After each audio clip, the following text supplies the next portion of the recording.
Narito ang mga sagot sa bawat gawain. Kapanin mo lang mga gawain. Mahalaga ang pag-aaral ng kasaysayan upang malaman natin ang ating pinagmulan at kultura. Makakalimutan natin ang mga aralang nakaraan at maaring maulit ang mga pagkakamali. Itinuturuan tayo nitong maging makabayan, responsable at may pagpapahalaga sa ating bansa. Di pagsisimula ng bagong aralin. Nakita ko ang isang sinaunang sasakyang pandagat.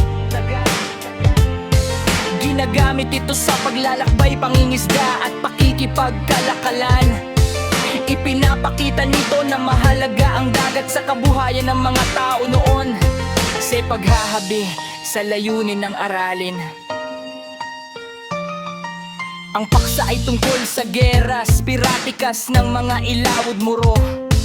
Nais kong malaman ang sanhi at epekto nito.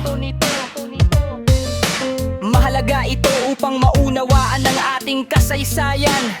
Di pag-uugnay ng halimbawa sa bagong aralin. Maparehong may mga barkong nagpapatrolya sa dagat. Noon ay laganap ang pandarambong, samantalang ngayon ay may Coast Guard na nagbabantay. Nagdudulot ito ng takot at pinsala sa kabuhayan ng mga tao. Pagtalakay ng bagong konsepto.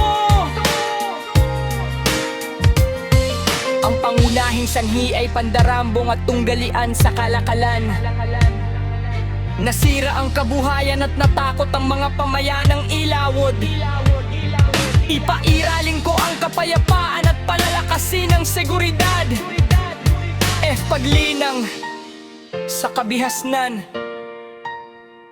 Pandarambong at tunggalian sa kalakalan. Mas mahalaga ang pagkaisa at mapayapang pag-usap kaysa karahasan.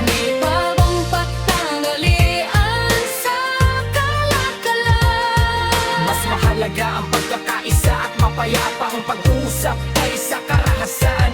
Paglalapat ng aralin, magiging makatarungan at mapayapang lider ako. Sa pamamagitan ng pag-uusap at magtutulungan, natutuhan kong mahalaga ang kapayapaan at pagkakaisa. Hay pagdalahat ng aralin, natutuhan ko ngayon na mahalaga ang pag-aaral ng geras, piratikas upang maunawaan ang ating kasaysayan, mapahalagahan ng kapayapaan. Mang pinakamahalagang aral ay ang kahalagahan ng kapayapaan.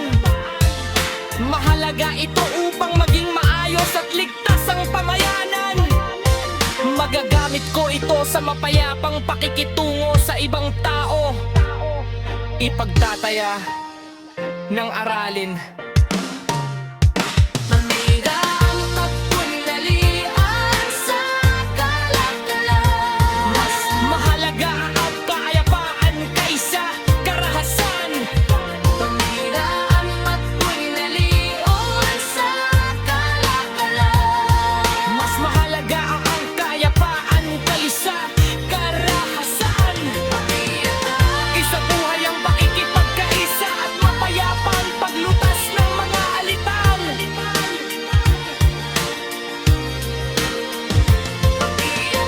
Isa pang payapang pakikitungo sa ibang tao. Ipagtataya ng aralin. Maludigmaan at pandarambong sa dadang nung panahon ng kolonyalismo. Pagkuha ng yaman, alipin at kontrol sa kalakalan.